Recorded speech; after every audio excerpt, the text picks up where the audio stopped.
Things Google data centre ఈ రోజు foundation stone వేశారు వైజాగ్లో సీఎం గారు. ఫస్ట్ థింగ్ వచ్చి ఏంటంటే 15 బిలియన్ ఇన్వెస్ట్మెంట్ వస్తుంది, అంటే 1.35 lakh crore ఇన్వెస్ట్మెంట్ జరుగుతుంది.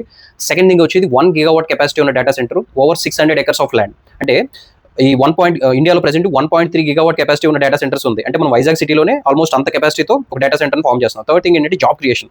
బ్యూటిఫుల్ అనమాట. ఏ ఫీల్డ్లో కానీ డేటా సైన్స్ కానీ సైబర్ సెక్యూరిటీ కానీ అఫిలియేటెడ్ ఏవైతే ఉన్నాయో వీటిలో క్రియేట్ అయింది.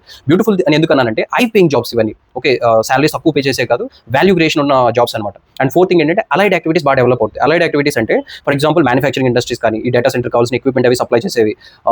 పవర్ ఎనర్జీ 1 gigawatt అంటే అంత పవర్ కన్జంప్షన్ ఉంటుంది, హ్యూజ్ పవర్ కన్జంప్షన్ ఉంటుంది. సో ఈ పవర్ని సప్లై చేయడానికి గ్రీన్ టెక్నాలజీస్, రెన్యూబుల్ ఎనర్జీస్ వీటి రిలేటెడ్ దాంట్లో ఇన్వెస్ట్మెంట్ బాగా పెరుగుతుంది. అది కాక వాటర్ కూడా ఎక్కువ కన్జ్యూమ్ చేస్తాయి డేటా సెంటర్స్ కూలింగ్ సిస్టమ్స్లో.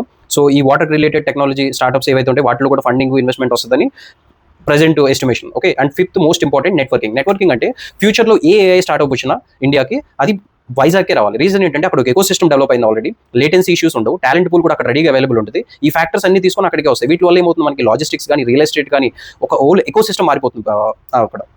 సో గవర్నమెంట్స్ ఏవైతే ఈ ప్రాజెక్ట్కి ఇప్పటివరకు హెల్ప్ చేసిన ప్రీవియస్ ఆర్ కరెంట్ గవర్నమెంట్స్ అందరినీ మనం అప్రిషియేట్ చేయాలి. ఎస్పెషల్లీ మనకి ఐటీ మినిస్టర్ నారా లోకేష్ గారు దీన్ని బాగా కష్టపడ్డారని గవర్నమెంట్ చెప్తుంది. So we should appreciate these people. Follow me for more. Thank you.